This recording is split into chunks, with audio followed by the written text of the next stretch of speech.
Welcome to The Explainer. Today, we're diving into a really powerful shift in how to think about investing. Seriously, it's a change that can take you from that constant, nagging market anxiety to the calm, cool confidence of a true business owner. So let's just start with a really simple, but honestly a pretty deep question.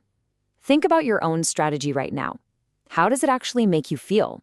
Is it a source of stress, or does it genuinely bring you some peace of mind?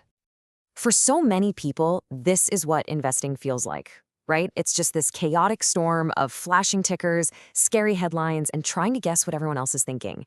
Let's be real, that's not investing, that's just a recipe for anxiety. Okay, so it is time for a major reset.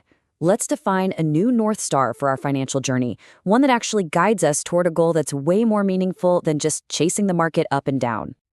The real goal here isn't just hitting some magic number on a screen. It's about achieving what the source material calls time affluence. And I love that phrase.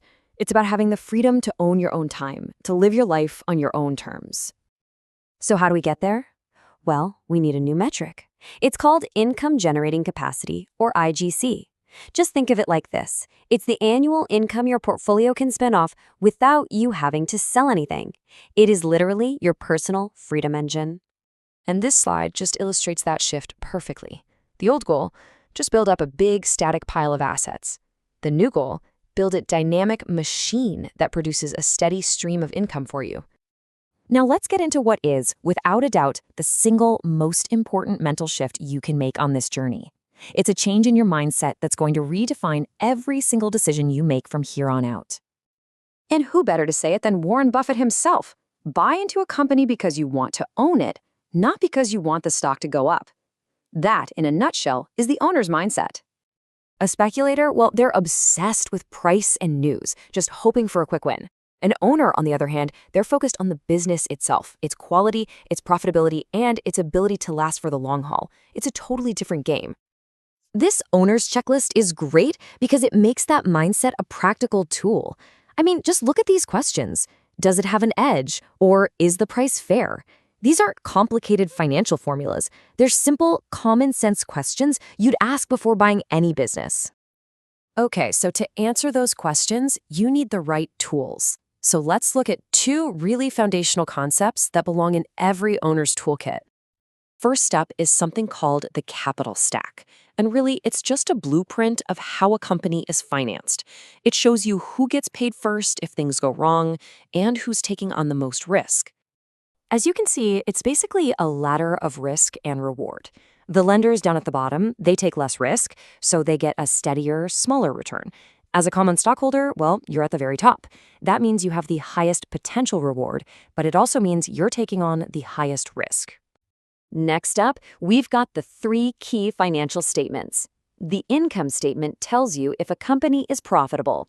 The balance sheet shows you what it owns and what it owes. And the cash flow statement, well, that's where the real story is.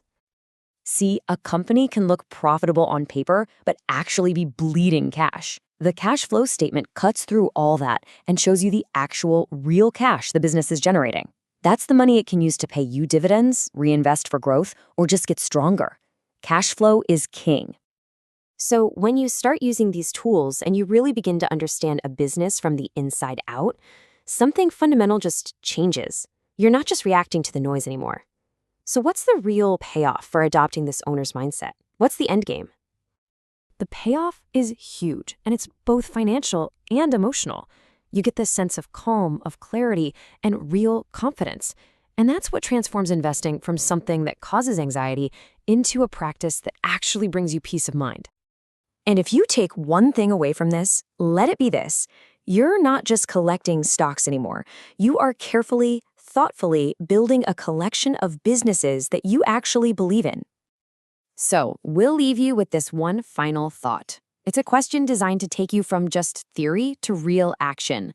So ask yourself, what kind of business do you want to own? The answer to that question is going to shape your entire financial future.